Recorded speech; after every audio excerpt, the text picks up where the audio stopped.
My guest today is Mahbod Moghadam, co-founder of ozone.ai, genius.com, once called Rap Genius, and everpedia.org. I am baffled and awed by Mahbod. I can say this in front of him. He has maintained a kind of authenticity and originality, which to me are very much the same thing, while also being rhetorically fearless at various points of his life, speaking his mind. So Mahbod has been an enormously polarizing figure on the internet, but I found him also very deeply self-aware and self-reflective, which is a really interesting combination. And I kind of have a hard time comprehending how you can be authentic, open, and self-aware in public simultaneously. So it is with Mahbod that I want to talk about conformity, crowds, and what Rene Girard calls mimesis. Girard's ideas, I think, are really underrated and really interesting, and I'm very excited to explore them today with Mahbod. Is Mahbod immune to mimesis? Well, let's find out. Mahbod, welcome. Yo, how's it going?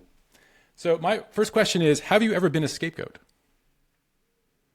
I felt that way, but it's nothing like that crazy.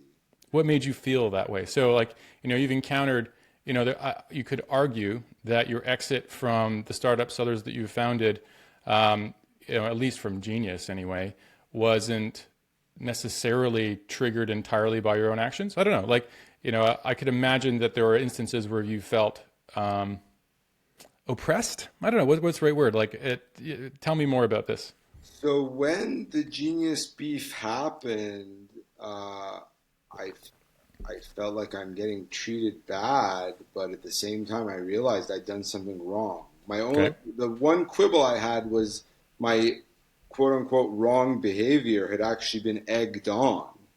Because at one point it was good for getting traction. Yeah. And once we got the money, it started to not be good anymore. Right. Then what's made me a lot saltier is what's happened in Genius the past couple of years, where basically Genius has 100% doubled down on only being rap music again. It's rap Genius. Right. So like one of the big fights I was in after we got the money from Ben Horowitz from Genius was everyone was like, oh, this is cultural imperialism. Why are white guys running black culture?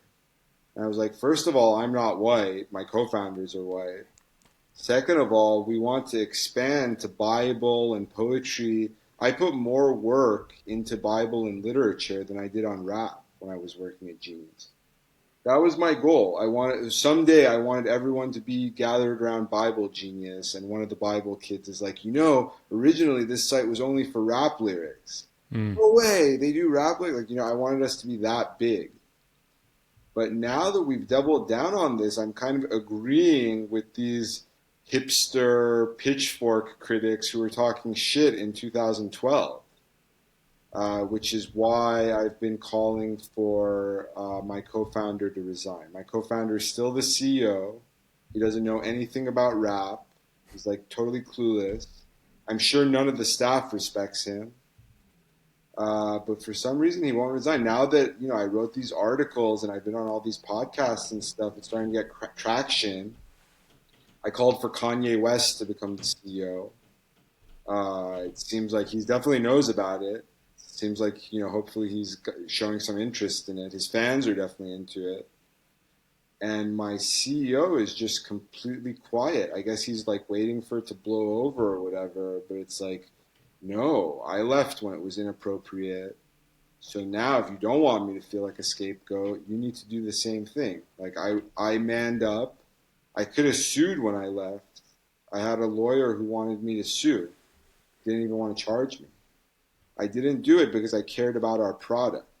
So I decided that even if it's going to benefit me financially, even if I do feel wrong, I'm going to take the L and I'm going to do what's best for my baby, for this thing that I built.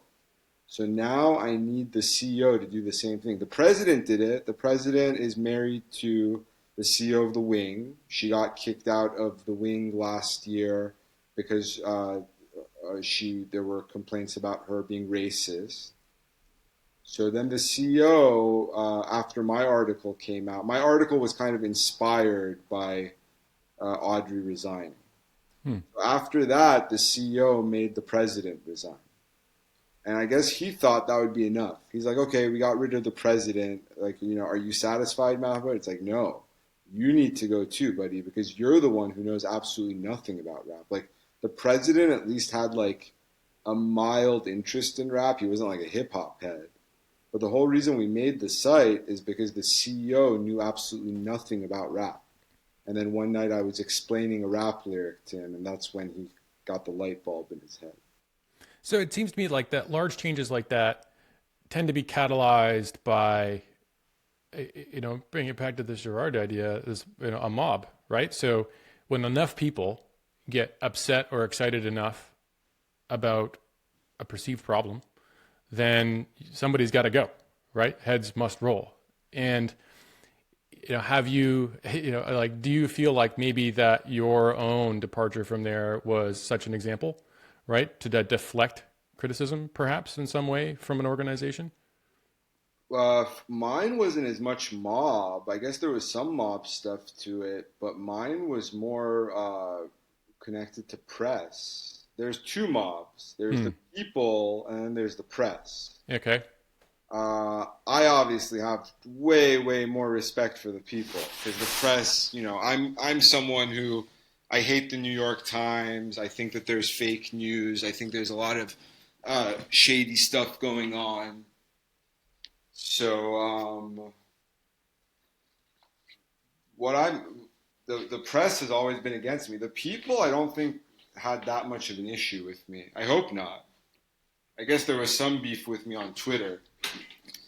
But now for getting Genius switched to what I want it to be, with someone, a hip hop expert, someone who knows hip hop culture running it, I'm not getting a lot of help from press. So that's why I'm trying to get basically Genius's fans to demand to understand what I'm calling for and to agree with it the same way I feel about it. It's interesting, the idea of the press, right? Because the press seems to me like the thing they like best is to be at the beginning of one of these popular cascades, right?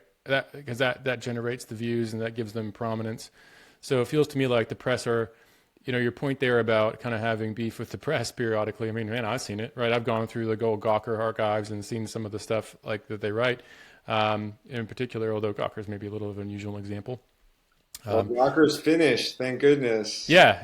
That's what happens. That's what happens, right? When you check it maybe a little bit too far. And it still, though, seems to me like the incentives are there, right? So the press is trying to generate this kind of controversy. And I suppose like they are discerning in a certain way. Like they pick enemies, right? They definitely do. I mean, one of the things that I noticed is, maybe over time, the increasing bias of the various press outlets. And, people tend to think of that mostly in kind of like the left-right political spectrum. But I mean, if that's possible, surely bias, like, going to have a vendetta against anybody, right? I mean, in principle, right? And you've sort of felt this way. How do they pick? Do you know? Like, do you know where it starts or what? I think it's frustrating. So one thing that's interesting is the president of Genius resigned because of my article, and there's been no press coverage of that. When he Weird. resigned, there's one reporter tweeted about it. And then I'm always hitting up all the hip hop websites. I'm like, why aren't you covering that the leader of Genius left because the co-founder said that he's racist? And no one's been covering it. I mean, some indie stuff has been covering it, but I'm still just waiting for the news of this to get out.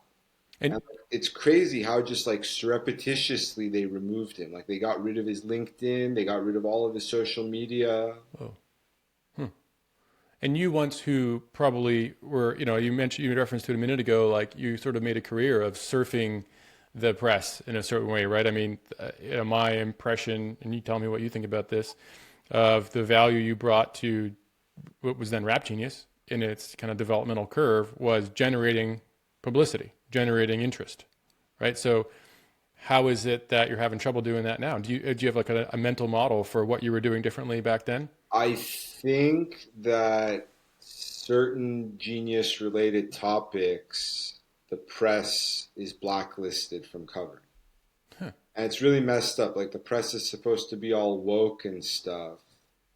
But at the other time, like that's the thing. A lot of these like woke liberal types are actually the biggest racists of all.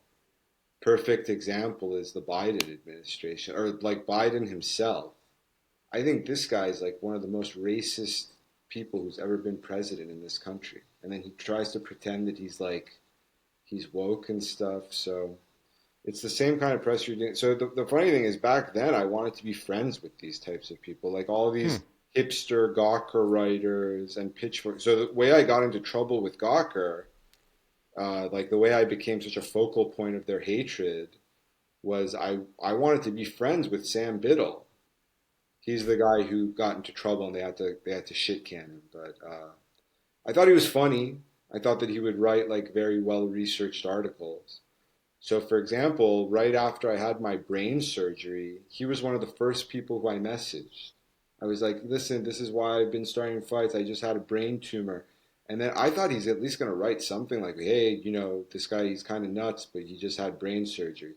And then he turned around and he wrote an article saying that I faked my brain surgery. What? Yeah. Like, how can you do? Like, I just came out of the hospital and then he wrote this thing. But the nice thing is, all of my enemies get crushed. Like, it made me so happy when Sam Biddle got into trouble with Gamergate, and then now he's basically done. His career is done. Gawker is totally finished. Shouts out to Peter Thiel, who's probably Rene Girard's biggest fan. He is. It's the reason why how I came to know about that whole body of thinking. Peter Thiel, he emphasizes, as does Girard, this idea of this all being violent, right? So something starts. There's a rivalry that begins, and then we just sort of copy each other's attacks on each other, and then we forget about the thing we were fighting over, and now we're just fighting. Now it becomes just a beef forever, perpetual. He's a good dude. Yeah, I've tried to meet him so many times. I've never been able to meet him, even though we both went to the same school and stuff. But he was in the running to be a genius investor. And the thing that he wanted Genius to do is the thing that ultimately got us into trouble. It got me into trouble and then also got the site into trouble. He wanted the web annotator Hmm. and News Genius because basically he had beef with Gawker. Um, that basically the way Peter Thiel got connected with Genius is pretty interesting. It was through me. Balaji, who now is like, the most powerful guy on the internet, but at that point, this was in 2013. He had just joined Andreessen Horowitz as general partner. So he came to the Genius office, very important day in my life. So we went to lunch together. The first thing he told me, he's like, dude, buy Bitcoin.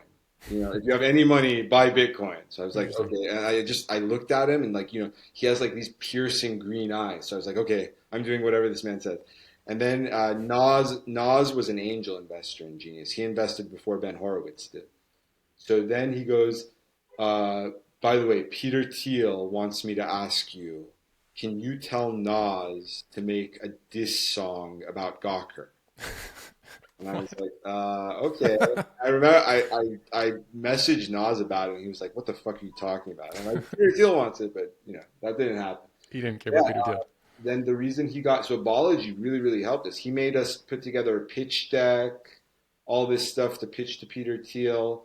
We ended up going with Dan Gilbert instead because he gave us such a sweet offer. But he was really into the whole News Genius thing, and also to have a web annotator. Like he basically wanted to be able to write annotations on Gawker articles. Hmm. And that's the thing that ultimately got us in trouble. This was after I left. After I left, this girl wrote a ridiculous article about how web annotator can be used to bully her. And then like Hmm. this idiot congressperson had her back. So then they just shut down all of the web annotator. They shut down all of the verticals, went back to only music. And nowadays it's basically only rap again. Also, an interesting fact when Balaji came to the Genius office the first time, um, I went to lunch with him. When we came back from lunch, I tried to introduce him to the CEO. And this guy's a general partner at the firm that just gave us $15 million. Yeah. I remember Tom, the CEO's reaction was basically like, I can't talk. I gotta go. I gotta go. And why? Because Balaji's not white. Balaji was Indian, so he basically instantly decided, I'm not going to talk to a minority person. This guy's not important enough for me.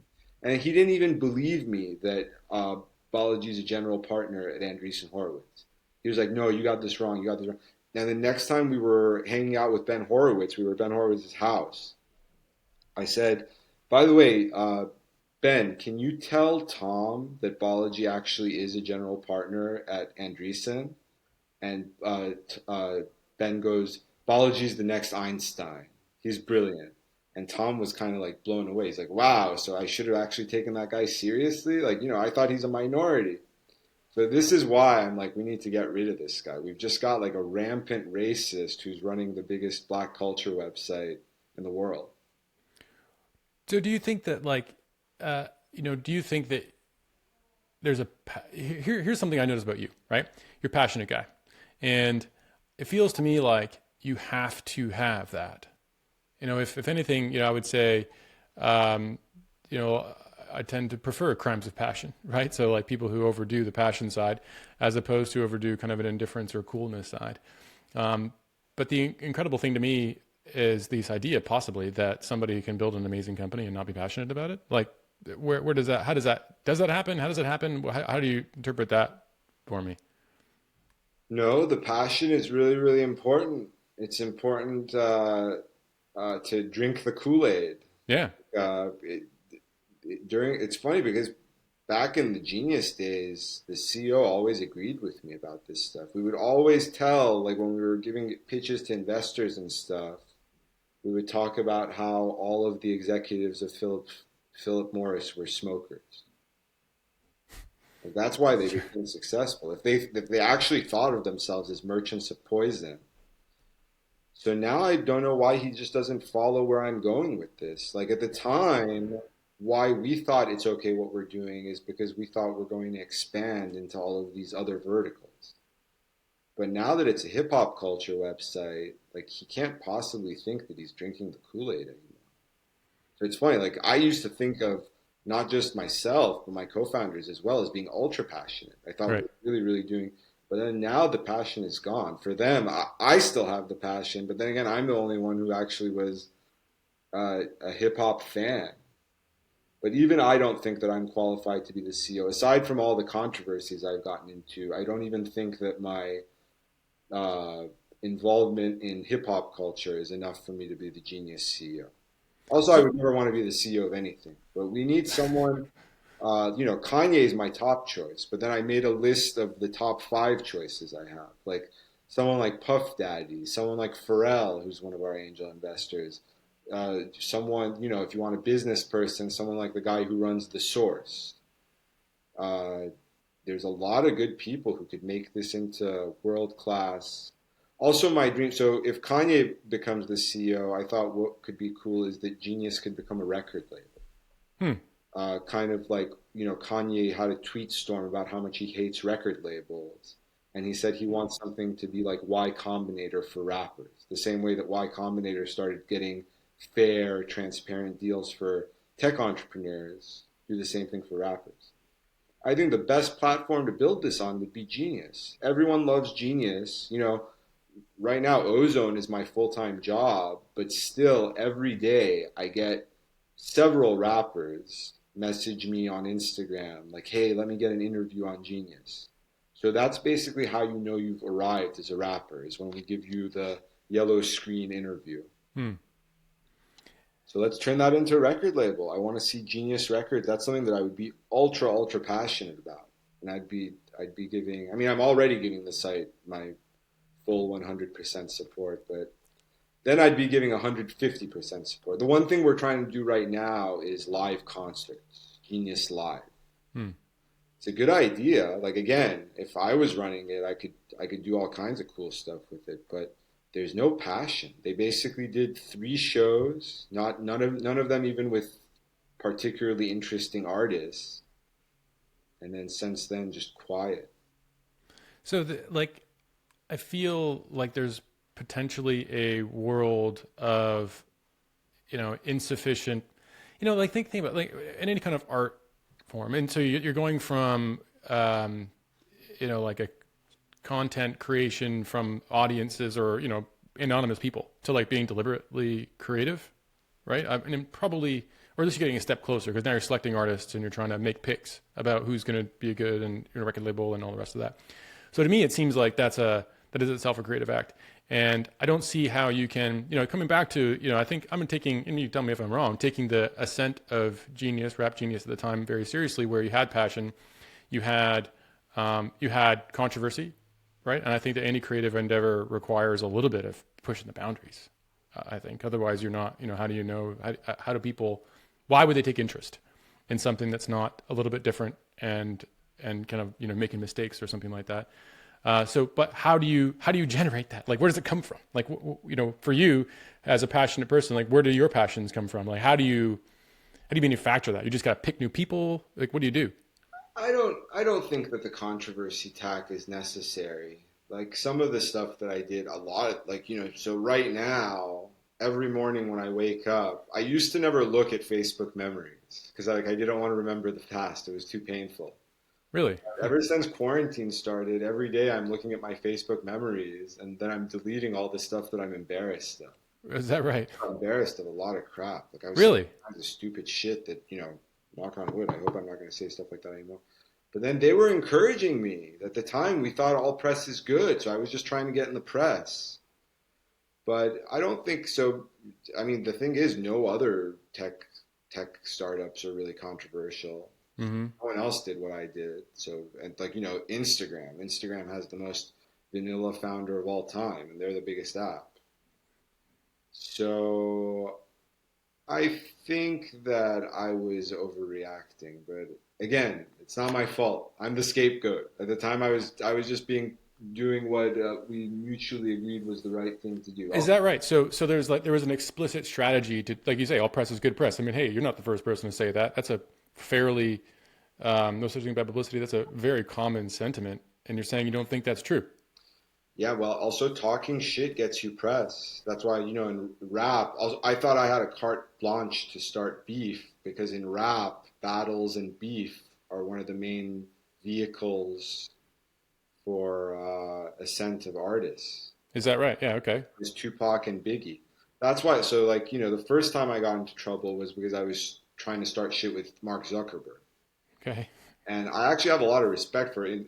Now that I'm involved in cryptocurrency stuff, everyone in cryptocurrency hates Mark Zuckerberg. I'm the only one who's still defending him. But the reason why I was trying to start the beef, so first of all, he actually showed love to Genius. Like at first he sent some encouraging messages. He signed up for an account. He told us that he uses the site a lot. We had dinner with him, all this stuff. So I think eventually he would have even bought Genius. But at the time, I was very impatient. Like, why isn't he just buying us? Why isn't he making an offer? Also remember, it sounds like Gawker said I'm using it as an excuse, but I mean, I had a freaking brain tumor, so I wasn't 100% there. I'm still not, but, at least now the tumor's gone.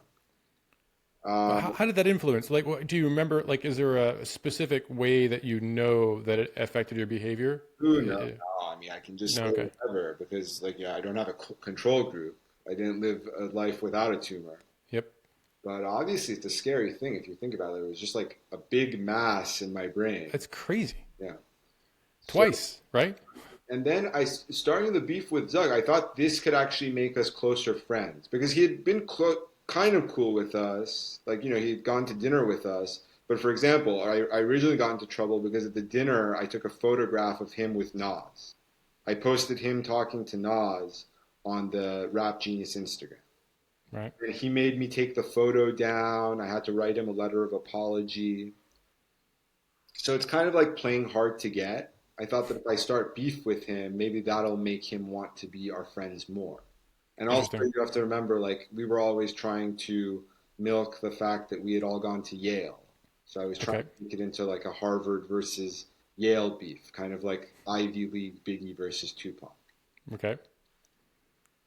So there you go. That's basically what got me into. Do you have a reason to believe that would work? Where did the idea come from? Had you done something like that before and had it be successful? Tupac. I was straight up thinking I was right. You could be the nerd Biggie and Tupac. Let's have Zuck be the nerd Biggie, and I'm going to be the nerd Tupac. Yeah. Are there other examples of that kind of thing working? But then, by the way, maybe I should have thought about that a little bit deeper because Biggie and Tupac died. So, Yeah, I mean, it didn't end well for them, and nor for a whole lot of people around them, right? Back to this kind of again, we can touch on Girard once in a while here. Like, I think that the idea of conflict spiraling out of control, right? But yet we're still kind of fascinated by it. I guess that's the mechanism. Like, what makes the no such thing as bad publicity saying true, right? That like you maybe have felt it, the benefits of bad publicity. I mean, in what way is it true? well, we have one guy who got elected to president off of shit posting and doing stupid shit. Sure. And when Trump got elected, a lot of people were hitting me up. They're like, "Oh my God, Trump is just like you. Like, Trump learned how to tweet from you." And I didn't like Trump. Like, immediately. Like I judge people a lot based on like if they're healthy. Like, just like we were talking about our diets and stuff. I care a lot about health. So like Trump for me is like this disgusting ogre, trash, addicted to Adderall, addicted to Diet Coke, eating the unhealthiest diet. So I just hated this guy. So when people were saying that Trump reminds me of them, I remind them of Trump, or Trump. We have some kind of similarity. That was a wake up call to me. Like I was like, I don't want anything like that. But then again, the reason he got elected president is at least he's real. Like, I Yep. don't think he's funny. Some people think he's funny. I don't think anything he says is. Well, at least when I was talking shit, I like to think some of my shit talking was funny. Like, he's never funny. Yeah. But he got elected president because at least he's not just like a fake hypocrite, Joe Biden. Deep down inside, I think that Joe Biden is just as bad, if not worse. And then now we're back to just having a fake ass. But I think people have kind of figured out that even though Trump is a bad guy, there might be something good about him just being real and for him being open on the internet. I think the number one person who picked up on it is AOC. And a lot of people think of her as like the left-wing Trump. Although she's kind of toned it down. Like, she stopped doing some of the crazy stuff on the internet that made her so lovable. Well, that's kind of maybe, I don't know, maybe that's sort of what I'm getting at here, is that we've drawn to this, right? And I think you're right about using the word real. There's authenticity. People are used to seeing folks censor themselves and not do that, right? Like, internet conversations between people who have something to lose does not sound like private conversation, right? It's where people just say stuff, you just BS with each other. There's not really any consequences. Maybe, I mean, there are consequences, of course, of saying dumb things in front of people. You say the wrong thing, we've all done it. But on the internet, like, we wind up manufacturing this process where, like, say for you, there is, you go through this period of time where you are saying what you feel like, you are being authentic and real, and then maybe you're overdoing reality. I don't know, right? So you're probably saying things you don't mean, like the beef with Zuck strategically, but then you pull back, right? Like you're saying, you're going through those memories, you regret it all. At the time, it's not like you did it all when you were, drunk or something, I would guess. I don't know.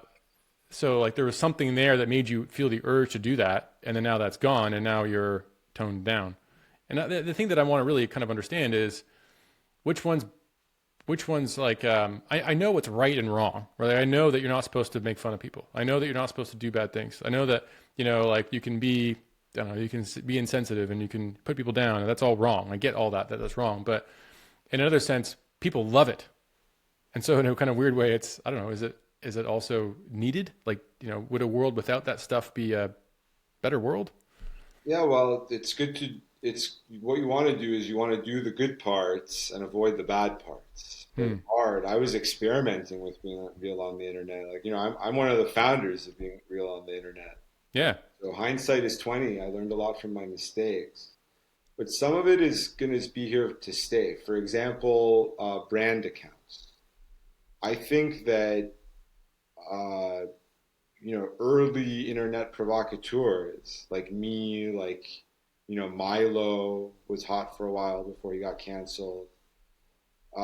We had an influence on corporate brands. Like Rap Genius, when I was running the Rap Genius Twitter, that was the first corporate account that was just saying crazy off the wall stuff. Interesting. People liked it. And then the first one to mimic us was Denny's. I remember Denny's, the breakfast place. right around the time that we got the $15 million from Ben Horowitz. They did this thing where like some kid had tweeted like, I want some nugs from Denny's, like nuggets, but then Okay. he's talking about weed. So they were like, get this man his nugs. And then it went viral. Everyone was loving it. So that started the trend of a lot of brands hire a comedian to run their Twitter. Yeah. Yeah. I And mean, the link, like sometimes I see brand tweets that I'm like, whoa, this guy's getting fired. I think being like a comedian who's running a brand Twitter is like the olden, like, in the Middle Ages being a court jester. Where like on the yeah. one hand, the king loves you, but on the other hand, make the wrong joke and you're dead. Yeah, so I mean I think we're onto something here because I think your link to comedy I think is great on the money, right? So comedians, their whole job is to try to walk that line between, speaking kind of like inconvenient or uncomfortable truths in a way that, like it's funny because it's true, right? And then not offending so many people that they get canceled or something. I guess. I mean, is that just the art form of it? That's what I am. Like that's the funny part is I consider myself an artist and a comedian. I'm more of a writer than an entrepreneur.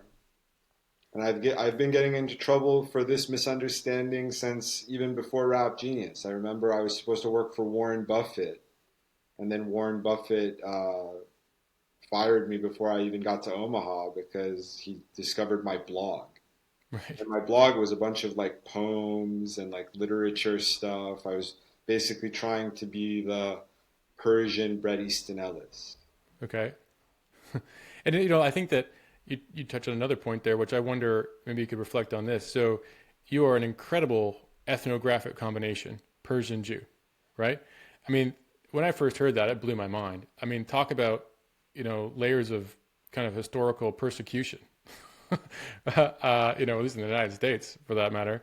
Um, and to me, it didn't feel all that surprising that you wind up being kind of a contrarian, subversive sort of figure, a comedian, let's say it, with that kind of background. Because I mean, where does the group of your people, where are they home? Nowhere near here. I mean, is there one right? Like, your home country, or rather the country of your ancestry. I think you were born in the United States, right?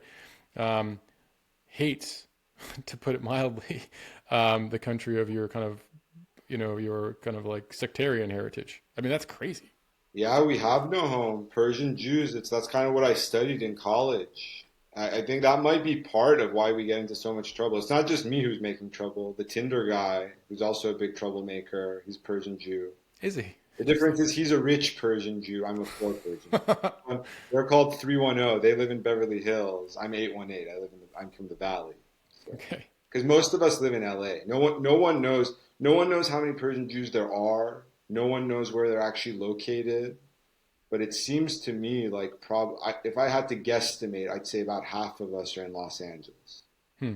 And the other big centers, there are some in Israel, and the ones in Israel face discrimination, although they don't face as much discrimination as Arab Jews.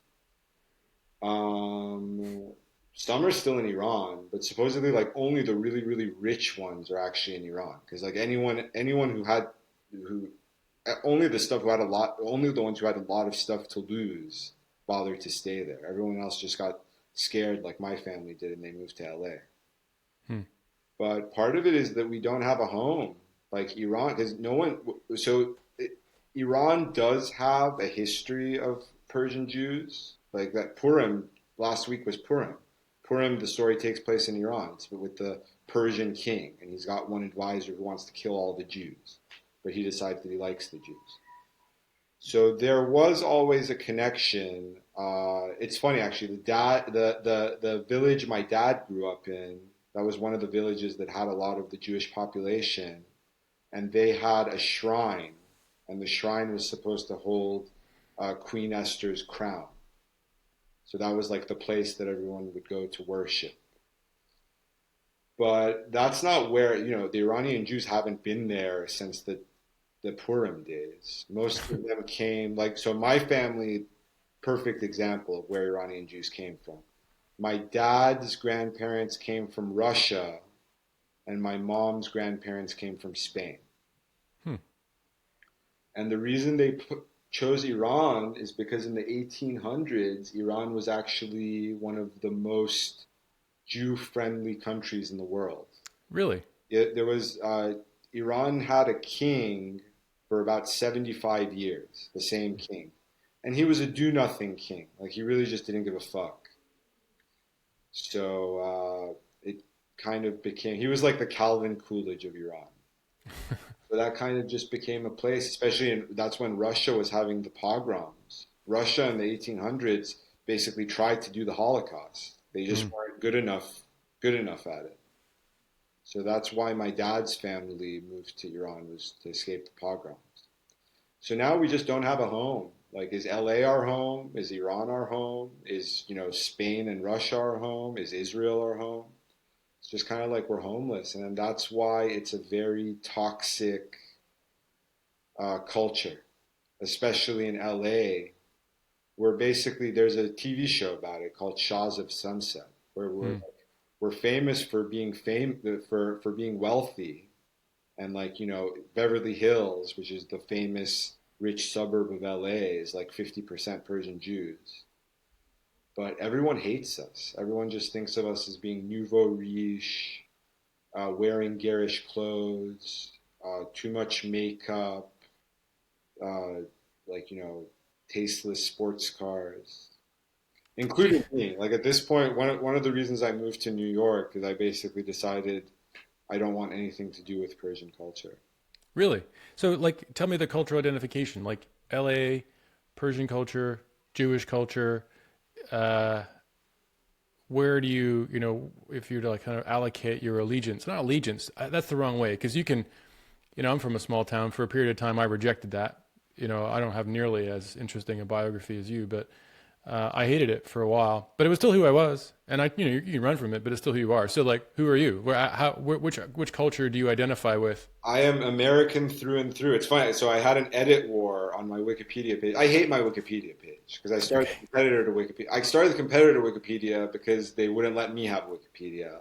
Then they made me a Wikipedia, but then obviously they made it really, really mean. Mm-hmm. I've been complaining about it. I've been saying I'm going to sue because they won't delete it. I don't want it. I don't want to have a Wikipedia. So now they've been nice. They've started making me some edits. And then one edit that I recently won is they had me listed. The first sentence was Mahbod is an Iranian American internet entrepreneur. Okay. I didn't want it to be Iranian American because I'm like, Iranian American sounds like I was born in Iran. Yep, and naturalized. I changed it to American. Yep. Then, so apparently I'm on the list of Iranian Americans. I'm on the Wikipedia's list of notable Iranian Americans. So some Iranian went back, they found a source, an interview where I referred to myself as an Iranian American. They cited that, changed it back to Iranian American. I was like, okay, you win. I said it. But then someone on the talk page agreed with me. Someone was on the talk page was like, calling him an Iranian American makes it sound like he was born in Iran. So then it was reverted. So now, right now, my Wikipedia calls me an American, and I'm very happy about it. I love America. I went to law school. The main thing law school taught me is the corporation. I think the corporation is one of the biggest advances in human society. It's caused a lot of problems. Like, corporations are responsible for all this environmental damage. We're sending the world, turning the world into a fireball. We're all going to die from global warming. But the corporation was the first time that humans tried to come together to work as something bigger than the individual. I guess the nation state is kind of like that too, but the nation state never got into people's lives the way that corporations did. Everyone thought, so like, you read George Orwell's 1984, he thought there was going to be like totalitarianism, That's not what happened. Basically, what we have is corporate totalitarianism. But I'm cool with that. I still, like, for example, I would never be able to build something like Genius or Everpedia or Ozone by myself, just because, I'm kind of nuts. I'm running all over the place. I'm saying crazy shit. But then a corporation lets me contribute my worth and be part of the greater whole, which is why I was able to build these things. And then corporations are all American. Like nowhere else in the world even has corporations. Like Europe pretends to have them, but Europe's corporations, usually there's just one rich family who de facto runs it. Chinese corporations, it's usually just part of the government that's allowed to run privately, kind of like how Boeing is in America. So only America has like these actual bona fide corporations. And then we have Delaware corporate law, which that's why our corporations are able to do stuff like, building Facebook and Google and Amazon. Also, it's kind of connected to cryptocurrency. Like if you think about it, so on the one hand, cryptocurrency is there to destroy corporations. But if you look at it from a historical perspective, corporations were the first step towards getting rid of oligarchs. Well, it's voluntary organization, right? So nation states are compulsory. They got the guns, and you do what they say at the end of the day, right? And corporations, quit your job. Don't buy Coke, right? Drink water, whatever, right? Yeah, you can still choose corporations. You can fire for me, from your life. nation state, corporation, crypto. Right. And like crypto is the thing I'm pushing now. I want it to evolve even further. But the corporation is what got it all started. Yeah, it is. It's taking it away from at least, not just relying on state violence for power. But let's bring it back to this idea of like constraint though, right? So, I think we have, let's say, these urges, right? Let's call it the authentic trolling, the comedian's urge to stir shit up. And then, but we're constrained, right? We have these rules. We have morals. We have, I don't know, people tell us what to do and we listen. We'll self-censor ourselves. And let's just, if there's such a thing as bad publicity, then the publicity is another control mechanism, a social control mechanism, and try and stop you from saying something stupid or, giving you bad Facebook memories. And and religion does that too. Like there's one of the things, back to Girard, that he points out is that one of the whole main points of, at least certainly Christianity, less so other religions, although I think that's evolved over the course of the whole Judeo-Christian tradition, is that we have this idea of stopping the cycle of violence with sacrifice and with understanding and love and these things. And so religion exists to try and stop us from kind of hurting each other, right? At least many religions. And these institutions are coercive institutions, or, the press, for example. They're all trying to constrain us. Crypto is the opposite, right? Crypto is an unconstraining institution. So it's saying, do what you want. And, wouldn't you imagine, though, that a world that is run without institutional constraint would just run amok? Wouldn't all the, I don't know, scapegoating and the like, do we really want the mob with no authority? Well, I don't think, that's why I don't think that full decentralization, like the anarcho-libertarian vision of crypto, is never going to happen. I believe in compromise. Like I'm a Hegelian.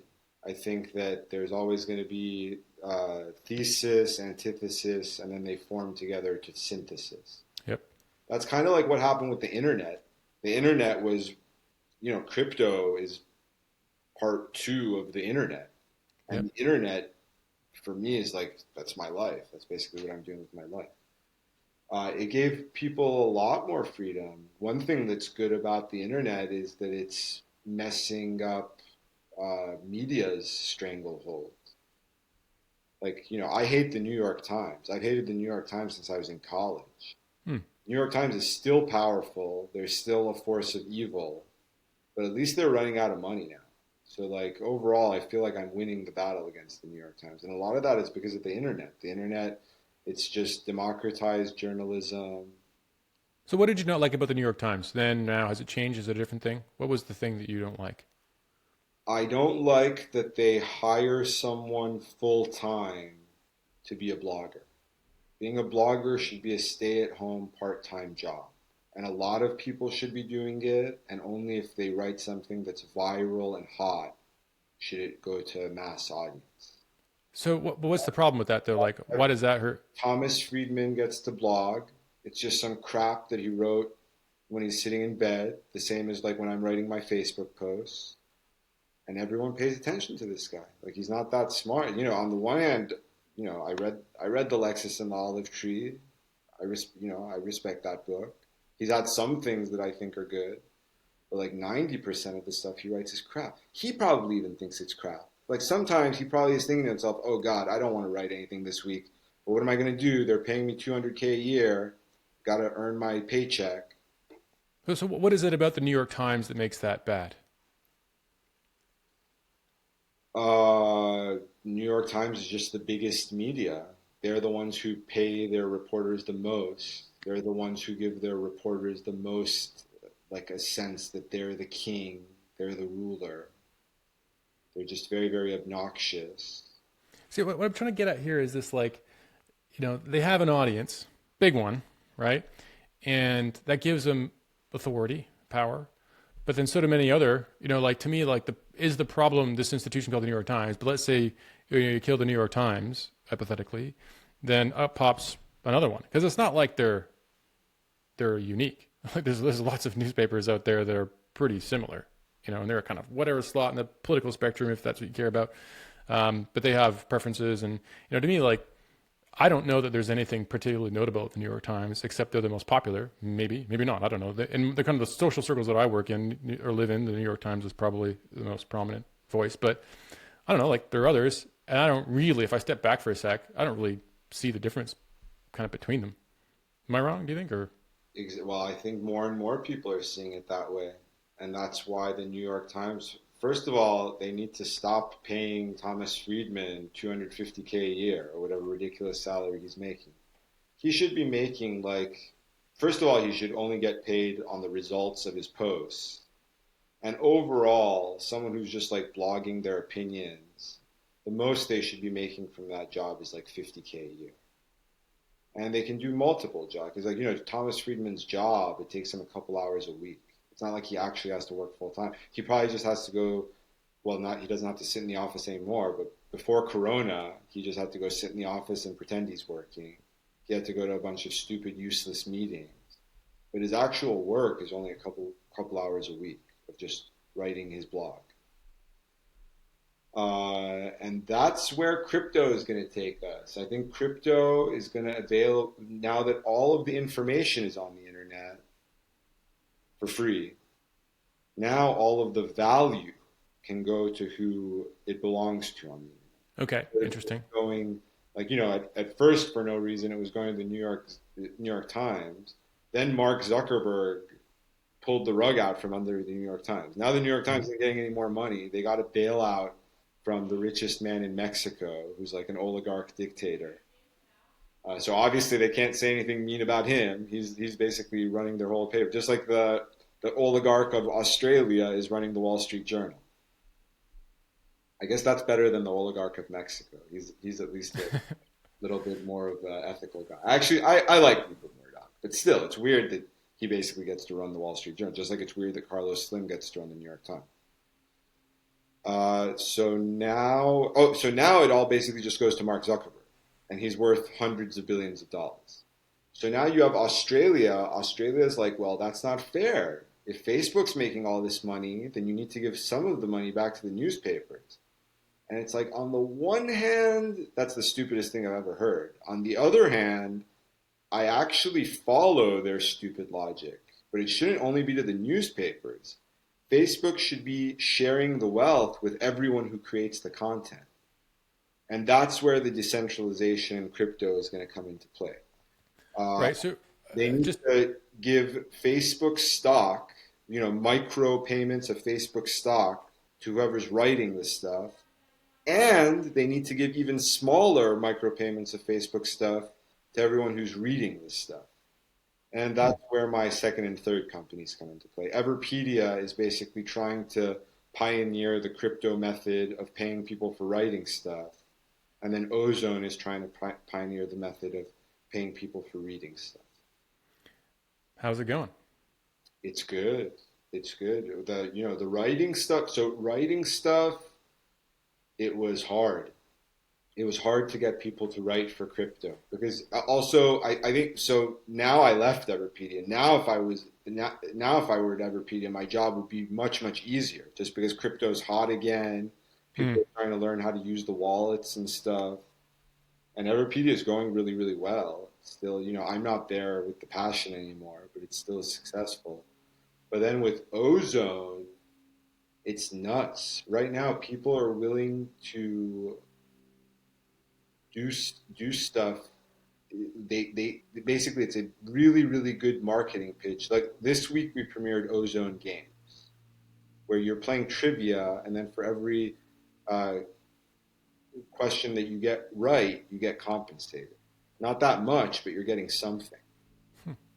Mark Zuckerberg. So this is the history of this kind of thing. Google wanted this. Google from day one wanted this. That's why YouTube pays people. YouTube's probably the only site that legit pays people for creating content. Yes. And then Google has something that's like a wannabe Ozone. It's called Google Earn, but then nobody uses it. Also, my original blog was on Blogger, and Blogger would let you monetize. You wouldn't make any money, but they let you run AdSense on your blog. Mm-hmm. And then Mark Zuckerberg was the one who put the kibosh on all this stuff. He basically came up with the philosophy that if you're going to pay people like 50 cents an hour, $1 an hour to use the internet, then it makes it feel like work. And it's better to just not pay them at all and make them think of it as a game. And like one way of doing that is by giving them points. Instead of giving them money, give them points. So that's what Genius did. I always wanted to pay people at Genius. I actually got into trouble. I started something called Cash Genius, where I wanted to give one-time payments of $100 to top editors. And then my co-founders got mad. The community got mad. Part of it was because I was picking. Oh, you're picking the people to get the money. Yeah. So they're saying you might be biased. Yeah. So then now crypto is going to let this all get systematized and become automatic. It's still going to be imperfect, but then we can keep on refining it the same way that Facebook is refining their information algorithms. Like, getting rid of spam, getting rid of trolls, getting rid of abusive stuff. So hopefully with crypto, you can do that too. It feels to me like there's this, and this is, I don't know how strong of an argument this is, but that and the big fear that we as a society have with real decentralization is that there's nobody to shoot, right? There's nobody in charge. There's nobody this is one of the, personally thinking that one of the reasons why I sense a sort of increasing fascination with the presidency of the United States at the expense of local state politics, who actually influence your life probably a little bit more directly, but we are all fixated on the singular kind of symbolic, right? The owner of the result, whatever it is. The economy influences presidential elections. So the research goes, and the president has all that, really that much influence on it. And we like that. True decentralization is this faceless, amorphous kind of non-thing, right? And it's it just sort of happens, which is, let's face it, our kind of puny human minds being able to perceive the complexity of the world, much less the economy. We don't have any idea what happens or why it happens, but we like telling ourselves stories, and we like having, assigning causation to some agent, right? And, you picking, right? I feel like you picking the winners, which is kind of a New York Times model, right? So you're saying I'm picking the ones that are the best. At least is kind of less controversial, right? But just sort of having the marketplace pick the winners. Look at the YouTube algorithm, right? So next video comes up, whatever it is. I mean, I wonder how many fingerprints there are on that now, right? It's not just automated. There's no way it's automated. I mean, now they're going to have people taking responsibility for it. Google search is like that too. It's a mechanical Turk. They pretend it's a machine, but they're actually doing all the stuff behind the scenes themselves. Yeah, because that's what, in a certain weird sense, that's what the world wants. The world wants Google to take control of it, because then they want to be able to form a mob and storm the castle and pull out the whoever's in charge and chop off his head. Genius basically had to switch our model from social media to media. because the rappers were like, no, I don't want to explain the meaning of my lyrics myself. I want Hmm. you guys to bring me into the studio and ask me what my lyrics mean. Same reason. So, like, a lot of times when I would tell Interesting. people to get an Everpedia page, they're like, oh, but it's not as good as an Everpedia page, as a Wikipedia page, because with the Wikipedia page, I deserve it. It's like, because they choose selectively. Sure. So it's Yeah. not like it just shows that humanity does have a slave mentality. And that's why we need Hegelian synthesis. There's not going to be pure decentralization. Satoshi is an anarcho-libertarian. He wanted pure Massively. decentralization. That's why Yeah. he chose to be anonymous. And it's not going to work out. That's why we need Ethereum. Ethereum, Vitalik is going to be the leader. Eventually, if Mark Zuckerberg sees my vision, he decides to decentralize Facebook the way I want him to. Zuck is still going to be the leader. And he's still going to be a billionaire. What I want is, instead of him having $100 billion, I want him to have $10 billion, and then 90 billion goes to the Facebook users. Or if it's like Howard Zinn, it's basically just like, how much are you going to give me just so that I don't start a revolution? He can keep 90 billion and just give 10 billion to the community. That's the minimum. Like, that's really the least he could do. Like, basically, if he wants to actually be a good guy, he redesigns it so that he keeps 10 billion and 90 billion goes to the community. If he wants to be a Howard Zinn type bad guy and just let off the steam so that there's not going to be a revolution, he keeps the 90 billion and he gives 10 billion to the community.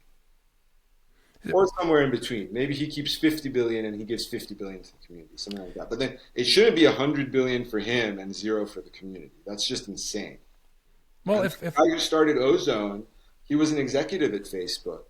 That's where he came up with this idea. He was making a lot of money, executive at Facebook, and he basically felt bad. He's like, we're ripping off all these people who are working for us for free.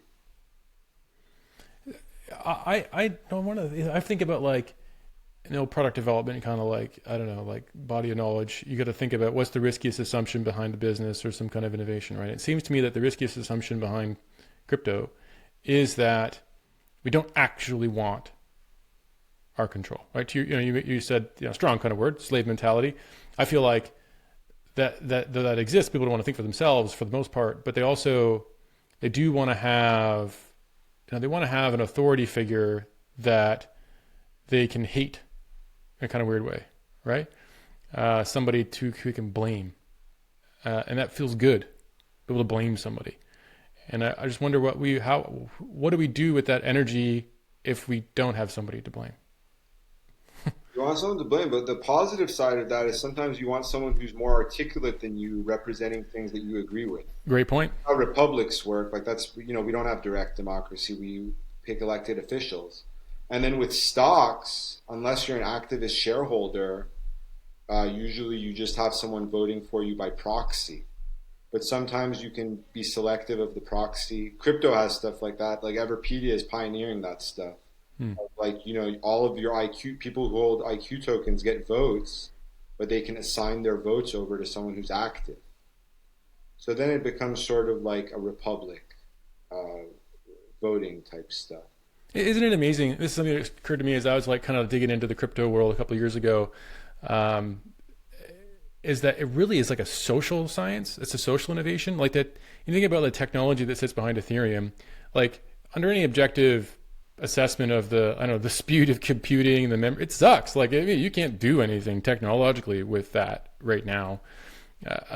But what you can do is you can kind of build these governance institutions. You can build like rules for what we have to live by, and then we can't change them once they're in.